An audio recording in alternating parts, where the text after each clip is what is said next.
Assalamualaikum warahmatullahi wabarakatuh. Alhamdulillahi rabbil alamin, wabihi nasta'in ala umurid dunya waddin. Wassalatu wassalamu ala ashrafil mursalin sayyidina wa maulana Muhammadin wa ala alihi wa ashabihi ajma'in. Subhanaka la ilma lana illa ma 'allamtana innaka antal alimul hakim. Rabbi shrah li sadri wa yassir li amri wahlul 'uqdatam min lisani yafqahu qawli, amma ba'du. Fa inna asdaqal hadithi kitabullahi ta'ala wa khairul hadi hadi Muhammadin sallallahu alaihi wasallam wa syarrul umuri muhdatsatuha wa kullu muhdatsatin bid'ah wa kullu bid'atin dhalalah wa kullu dhalalatin finnar. Minggu yang lalu kita sudah membahas mengenai tentang wasiat, ya, termasuk apabila wasiat itu bertentangan dengan faraid ataupun hukum waris, ya, apa yang harus kita kerjakan. Nah, rangkaian ayat yang berikutnya yang juga menggunakan lafaz kutiba. Jadi ada 3 ayat yang berturut-turut menggunakan lafaz kutiba. Kutiba alaikumul qisas, kutiba alaikum idza hadara ahadakumul maut. Yang terakhir kutiba alaikumus siyam. Ini 3-tiganya berturut-turut. Ini uniknya. Tentunya ada hikmah kenapa Allah mensejajarkan 3 ayat yang dimulai dengan perkataan kutiba, ya. Secara sekilas kita sudah bahas pada pertemuan-pertemuan yang sebelum ini. Bismillahirrahmanirrahim. Qala Syekhul Musannif rahimahullahu taala wa ghafara lahu wa liwalidayhi wa limasyayikhihi wa nafa'ana bi ulumihi fid dharaini amin. Radhiyallahu ankum. Qala radhiyallahu anhu. Ya ayyuhalladzina amanu kutiba alaikumus siyamu kama kutiba alal ladzina min qablikum minal anbiya'i alaihimus salatu wassalamu wal umamu min ladun Adam alaihis salam. Wahai orang-orang yang beriman, diwajibkan ke atas kamu puasa sebagaimana telah diwajibkan ke atas orang-orang yang sebelum kalian, minal anbiya, dari kalangan para nabi, alaihimus salatu wassalam, atas mereka salawat dan salam, wal umami, dan umat-umat min ladun Adam alaihi salam, dari sejak zaman Adam alaihi salam. Jamaah yang dirahmati Allah sekalian, pada ayat 183 ini Allah Subhanahu wa taala menyatakan bahwa kita sebagai orang yang beriman diwajibkan untuk menjalankan ibadah puasa.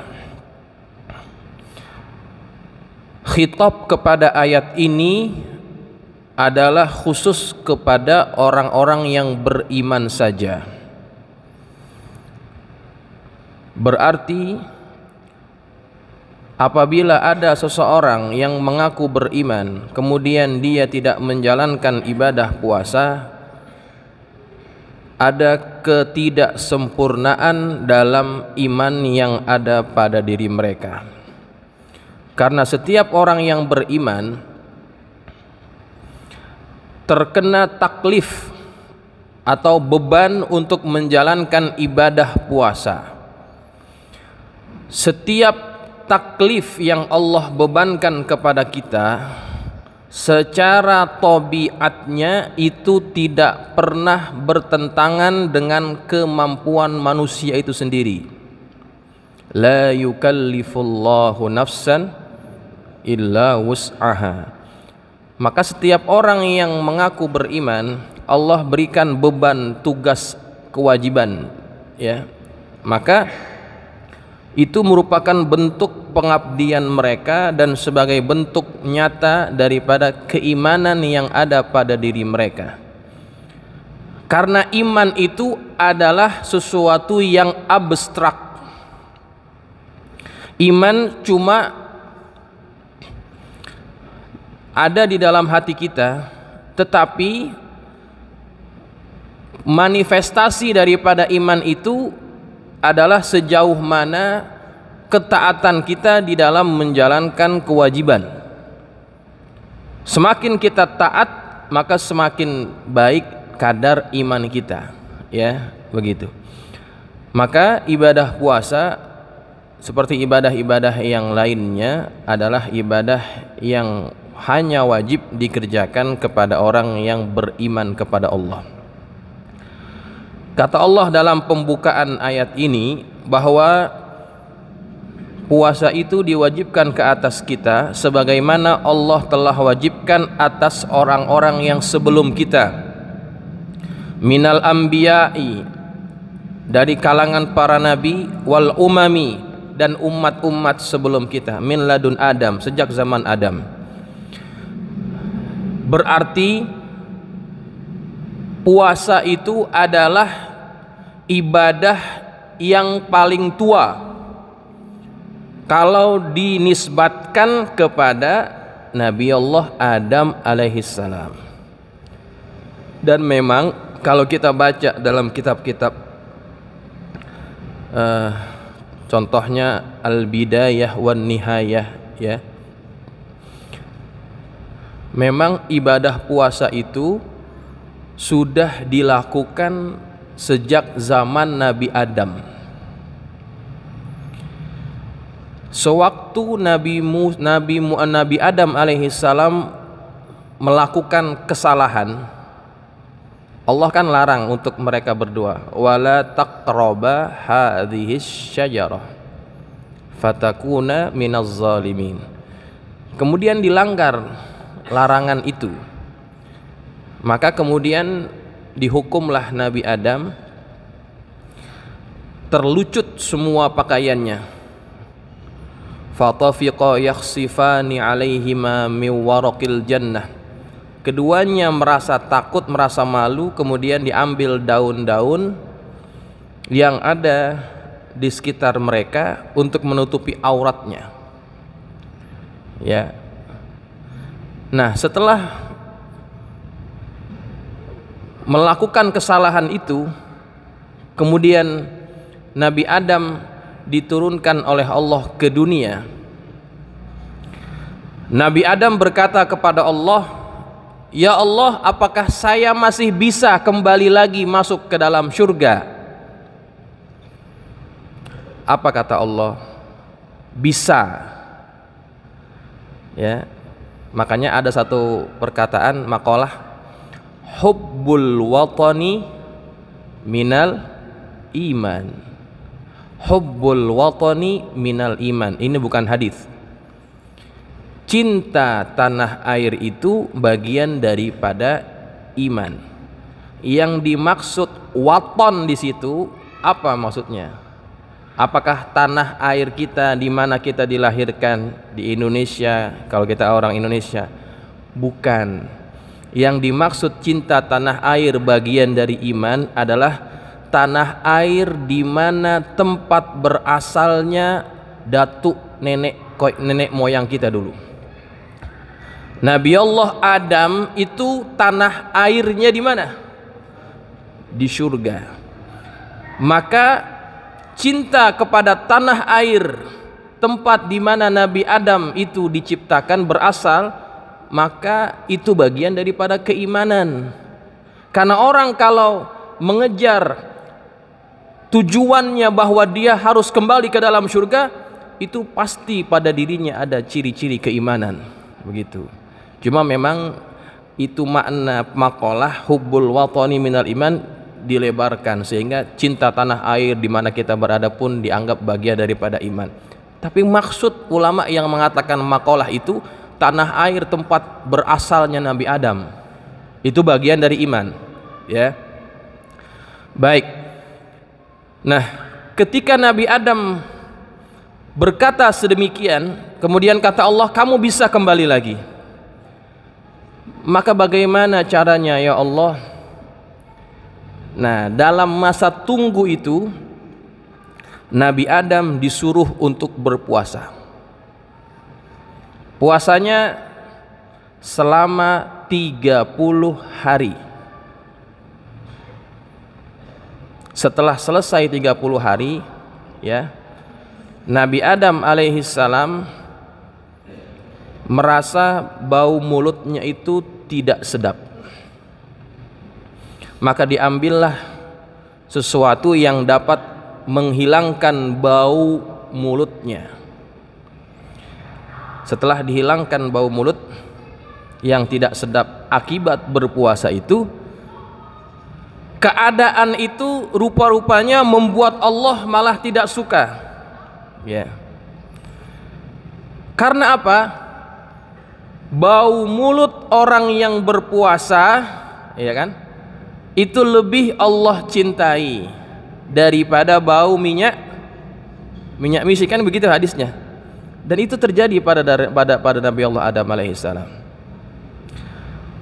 Maka Nabi Adam alaihissalam diperintahkan oleh Allah untuk menambahkan lagi ibadah puasanya menjadi 10 hari lagi, jadi 40 hari, ya. Nah, setelah selesai ibadah puasa itu, perintah puasa sudah dijalankan, Nabi Adam kemudian mendapatkan apa yang perlu dilakukan agar dia bisa kembali lagi, agar Allah bisa menerima lagi dia. Maka Allah abadikan dalam Quran, fatalaqa adamu mir rabbihi kalimatin fataba alaihi. Fatalaqa Adam kemudian mendapatkan atau menerima dari Tuhannya kalimatin, satu perkataan, fataba alaih, Allah kemudian menerima taubatnya. Nah, jadi prosesnya begitu. Sebelum Allah memberikan kalimat pertaubatan itu, Allah menyuruh Nabi Adam untuk berpuasa. Kalimatnya kan kita sudah hafal semua tuh, ya. Apa kalimatnya? Rabbana zalamna anfusana wa illam taghfir lana wa tarhamna lanakunanna minal khasirin. Itu kan kalimatnya, ya. Kalimat itu diberikan oleh Allah setelah Nabi Adam berpuasa, ya.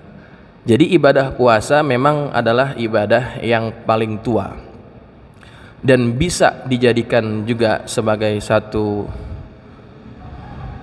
penilaian bahwa ibadah puasa itu adalah ibadah pertaubatan tubuh badan kita.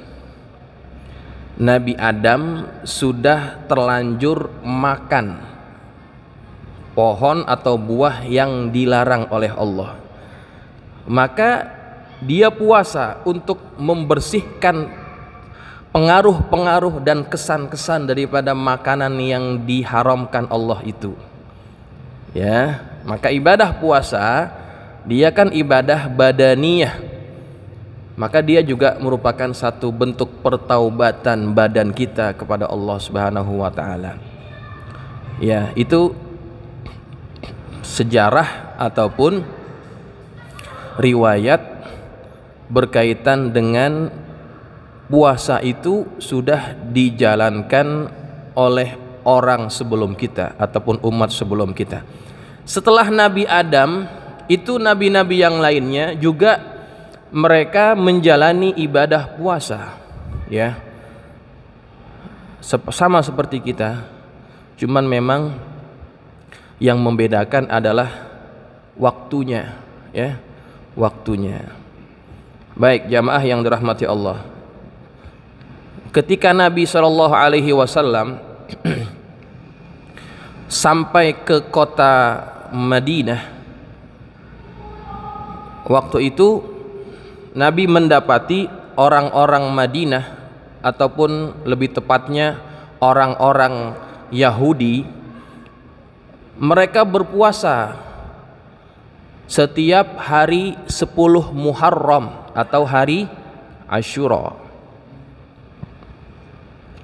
Nah, kemudian Nabi tanya, kenapa kalian puasa pada hari Asyura? Kata mereka, hari ini adalah hari di mana Allah menyelamatkan Nabi Musa daripada kejaran Fir'aun. Maka kami berpuasa sebagai bentuk syukur kepada Allah. Kata Nabi Muhammad kepada orang-orang Yahudi, kami lebih layak terhadap Musa dibandingkan kalian. Ya, jadi orang-orang Yahudi juga mereka sudah berpuasa. Ya, ibadah puasa yang mereka lakukan itu biasanya pada hari Asyura. Baik jamaah yang dirahmati Allah. Kemudian kata musannif, la'allakum tattaqun. Ibadah puasa itu punya tujuan. La'alla itu adalah satu huruf ataupun satu perkataan yang berarti harapan, ya. La'alla, mudah-mudahan. Kalau kita ngucapin mudah-mudahan itu bisa jadi bisa tidak, ya. Mudah-mudahan kamu diterima kerja, ya, namanya mudah-mudahan. Bisa jadi bisa enggak. Tetapi kalau yang berkata itu adalah Allah, maka itu harapan yang bermakna kepastian bahwa pasti orang yang berpuasa akan menjadi orang yang bertakwa, ya. Jadi begitu. Jadi kalau harapan yang dinisbatkan kepada Allah, maka itu harapan yang pasti sifatnya, ya. Seperti ayat yang lain, wa minal laili fatahajjad bihi nafilatan lak asa ayyab'atsaka rabbuka maqaman mahmuda. Allah suruh Nabi Muhammad untuk bangun malam tahajud, nafilatan lak, sebagai tambahan bagimu. Asa ayyab'atsaka, mudah-mudahan. Nah, itu sama juga tuh. Mudah-mudahan di situ itu bermakna litahqiq, pasti Nabi akan dibangkitkan pada maqam yang terpuji, ya. Jadi jamaah yang dirahmati Allah, ibadah puasa sudah mendapat jaminan dari Allah bahwa orang yang melakukannya akan mendapatkan predikat takwa. Ay tattaqunallah, yakni kalian akan bertakwa kepada Allah bisaumikum, dengan sebab puasa kalian, watarkikum lisyahawati, dan usaha kalian meninggalkan syahwat ataupun keinginan-keinginan diri kalian. Farraghbatu fil mat'umi wal mankuhi asyaddu minar raghbati fi ghairihima. Keinginan pada urusan makanan dan urusan nikah. Nikah di sini maksudnya hubungan, ya, hubungan badan, ya. Asyaddu minar raghbati fi ghairihima, itu lebih berat dibandingkan keinginan lainnya. Wal ittiqa'u anhuma asyak, dan menjaga diri daripada keduanya itu lebih berat. Fa idza sahula alaikum, apabila mudah bagi kalian ittiqa Allah bitarkihima, dengan kalian bertakwa kepada Allah dengan menjauhi dua keinginan yang paling besar itu, kana ittiqa'ullahu bitarki ghairihima ashalu wa akhaffu, maka usaha kalian bertakwa kepada Allah dengan meninggalkan yang selain dari dua keinginan yang terbesar itu tentu akan lebih mudah dan lebih ringan. Begini, jamaah yang dirahmati Allah, ibadah puasa itu adalah ibadah yang dimana kita diminta untuk meninggalkan dua keinginan terbesar kita. Inilah yang bisa menyebabkan puasa kita batal ataupun sah.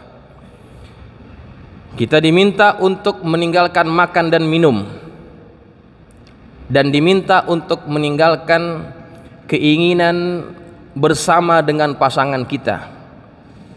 Yang lain-lainnya itu tidak dianggap membatalkan puasa, ya.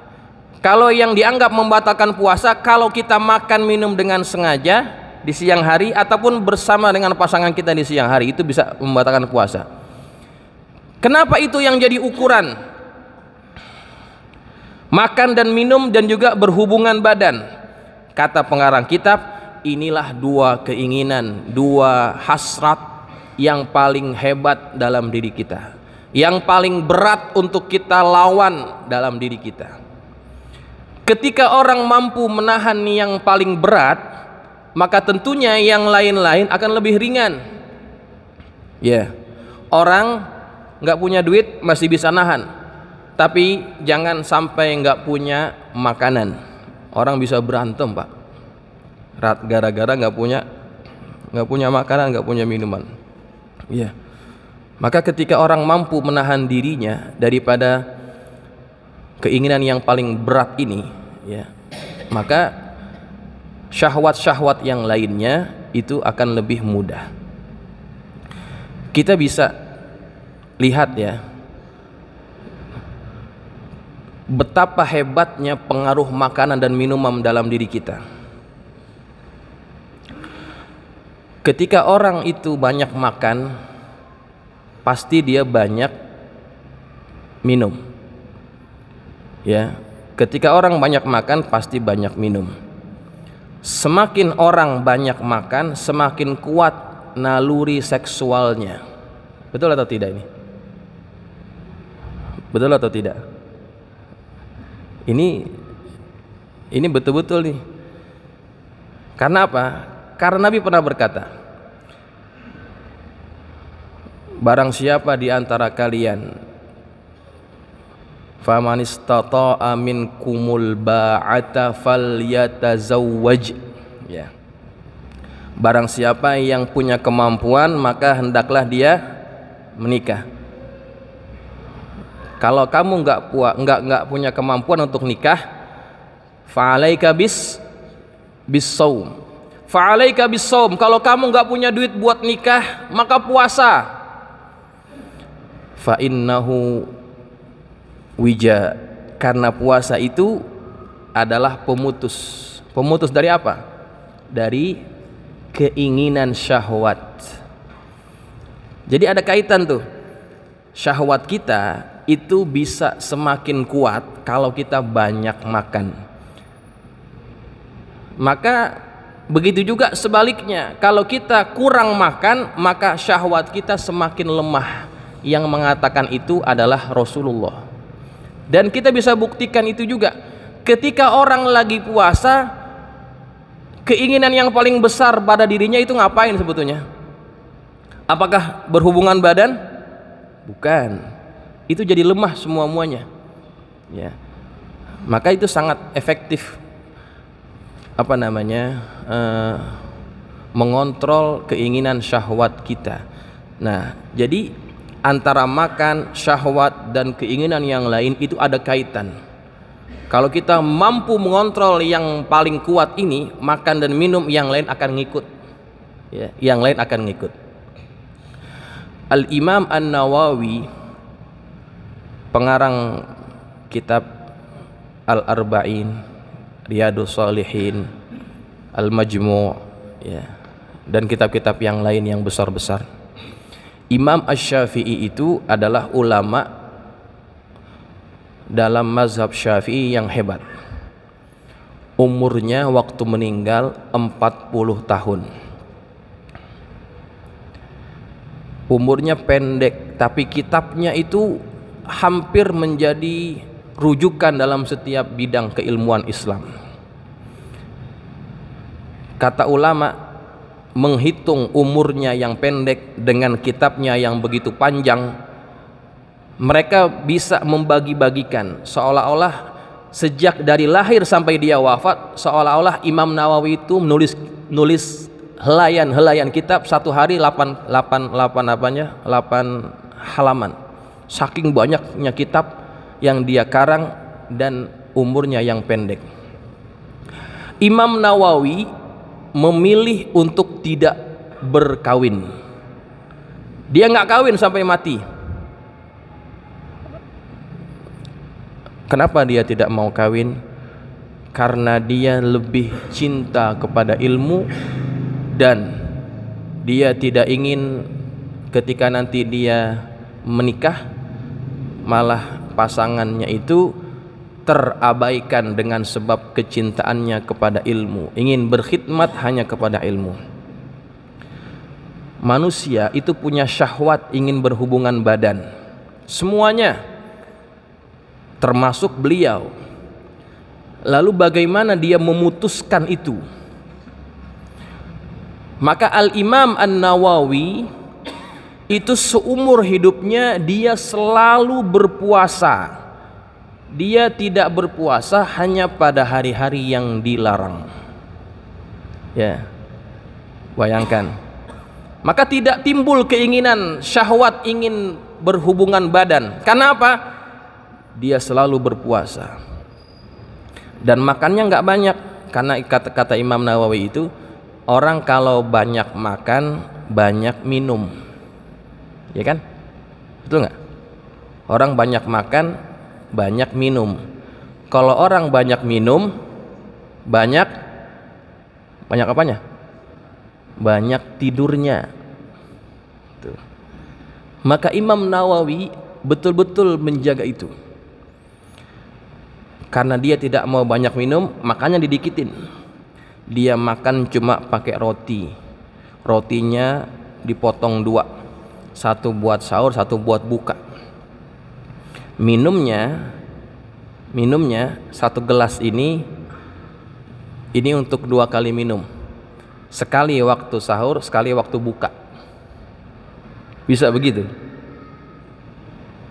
saking cintanya pada ilmu tuh. Sehingga pada satu ketika, karena begitu cintanya kepada ilmu, Imam Nawawi 2 tahun tidak pernah tidur dalam keadaan membaringkan badannya. 2 tahun tidurnya bagaimana? Begini, Pak. Kalau sudah selesai tidurnya, dia terusin lagi nulis, baca lagi, murojaah lagi. Kalau ngantuk tidurnya begini. 2 tahun. Nah, jadi kenapa saya cerita masalah ini? Nah, ada kaitan yang sangat erat, bahwa syahwat-syahwat yang lain itu akan menjadi lemah ketika kita bisa mengontrol syahwat untuk makan dan minum. Ya. Ketika yang ini mampu dikontrol, yang lain akan lebih mudah. Begitulah kira-kira apa yang diungkapkan oleh pengarang kitab, Asy-Syaikh Muhammad Nawawi Al-Bantani. Baik. Ya. Kemudian awil makna, ataupun juga ada makna yang lain, la'allakum tattakuna tarkal muhafadhati 'ala shaumi bisababi 'azami darajatihi, agar kamu bertakwa ataupun menjauhkan diri, agar kamu menjauhkan diri daripada tidak menjaga puasamu. Ya, ini makna lain daripada la'allakum tattakun, artinya jangan sampai kamu tidak berpuasa dengan sebab besarnya darajat ganjaran orang yang berpuasa. ya. Ini makna lain bahwa supaya kita jangan sampai tidak berpuasa. Hadirin jamaah yang dirahmati Allah, puasa ini adalah ibadah yang spesial karena yang akan membalasnya adalah Allah Ta'ala. As-sawmu li wa ana ajzi bihi. Cuma puasa yang diperlakukan oleh Allah seperti ini. Cuma puasa yang Allah katakan berpuasalah untuk aku sendiri yang akan membalasnya. Untuk memahami perkataan ini, saya ingin memberikan satu contoh ya. Semua ibadah kan untuk Allah ya. Tapi kenapa hanya puasa yang Allah katakan puasa untukku, aku sendiri akan memberikannya? Ini ingin menggambarkan betapa agungnya ibadah puasa. Ada seorang guru kami yang dia ini dulu berkhidmat kepada gurunya. Gurunya ini senantiasa didatangi oleh para pencinta ilmu, datang untuk sowan, minta doa, minta nasihat ya. Ini tetamu-tetamunya setiap kali datang itu seringkali diberikan hadiah, entah itu buku, entah itu duit dan sebagainya. Selalu diberikan penghormatan, pulang dapat hadiah, pulang bawa ini ya. Sedangkan ini muridnya, ia nggak pernah diberlakukan itu oleh gurunya. Yang selalu dilakukan oleh gurunya kepada dia adalah tolong bawakan ini, tolong berikan ini, tolong itu. Nggak ada tuh dilayani seperti gurunya melayani para tetamu. Maka ada keinginan di dalam hati si murid, ada ganjalan dalam hati si murid. Kenapa saya tidak pernah diperlakukan oleh guru saya seperti itu? Kemudian terbacalah ketidaksukaan itu dari wajahnya. Gurunya bisa membaca itu. Nih anak kenapa nih? Gitu ya. Ditanya, kenapa kamu? Diceritakanlah, guru, kami tidak pernah mendapatkan perlakuan seperti mana orang datang kepada Anda, kepada Tuan Guru, diberikan hadiah, diberikan ini dan itu. Kami juga pengen seperti itu ya, wajar, manusiawi. Kemudian kata si gurunya, ketahuilah orang-orang yang datang kepada saya mereka cuma bawa buku, hadiah, duit dari saya. Tapi kalian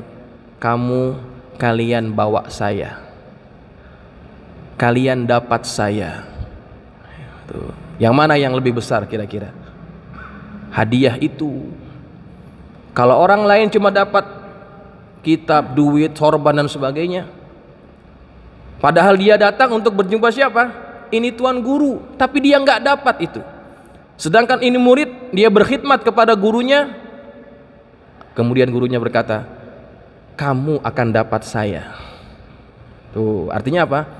Keredoan guru diberikan kepada si murid. Maka begitulah contohnya ataupun pemahamannya terhadap hadis tadi. As-sawmu li wa ana ajzi bihi. Puasa untukku, aku sendiri yang akan membalasnya. Allah yang memastikan bahwa Allah memberikan keredoan kepada orang yang berpuasa. Karena apa? Yatruku ta'amahu wa syahwatahu min ajli, dalam sebuah hadis qudsi. Dia tinggalkan makanannya padahal makan itu adalah keinginan yang paling besar. Dia tinggalkan syahwatnya li ajli, karena aku. Maka pengorbanan itu akan diberikan balasan oleh Allah, yaitu apa? Wa ana ajzi bihi, saya sendiri yang akan memberikan balasan. Nah, inilah ibadah yang nilainya begitu tinggi. Makanya di akhir kalimat yang disampaikan oleh pengarang kitab supaya kita jangan sampai tidak berpuasa. Ya, amat membimbangkan kita keadaan anak-anak kita zaman sekarang ini. Baik jamaah yang dirahmati Allah, insyaallah apa yang kita pelajari hari ini bermanfaat. Kita ketemu lagi insyaallah pada minggu yang akan datang, masih membicarakan tentang ayat puasa. Kita akan kupas lebih jauh lagi tentang ayat puasa. Al-Fatihah. A'udzubillahi minasyaitonir rajim. Bismillahirrahmanirrahim. Alhamdulillahirabbil alamin arrahmanir rahim maliki yaumiddin. Iyyaka na'budu wa iyyaka nasta'in. Ihdinas siratal mustaqim siratal ladzina an'amta 'alaihim. Bismillahirrahmanirrahim. Alhamdulillahirabbil alamin wassalatu wassalamu ala asyrafil mursalin sayyidina maulana Muhammadin wa ala alihi wa ashabihi ajma'in. Allahumma anfa'na bima 'allamtana wa 'allimna ma yanfa'una. Allahumma zidna wa la tanqusna wa akrimna wa la tuhinna wa atina wa la tahribna wa athirna wa la tu'thir 'alaina wa ardina wardu 'anna. Allahumma inna nas'aluka bihaqqi Fatimata wa abiha wa ba'liha wa baniha iftah 'alaina wa 'ala auladina wa talamidina futuhal 'arifin. فقهنا وإياكم في الدين وارزقنا كمال الإخلاص واليقين. اللهم ارزقنا فهم النبيين وحفظ المرسلين وإلهام الملائكة المقربين برحمتك يا أرحم الراحمين. اللهم اجعلنا من الذين يستمعون القول فيتبعون أحسنه. صلى الله على سيدنا محمد وعلى آله وصحبه وسلم والحمد لله رب العالمين. السلام عليكم ورحمة الله وبركاته.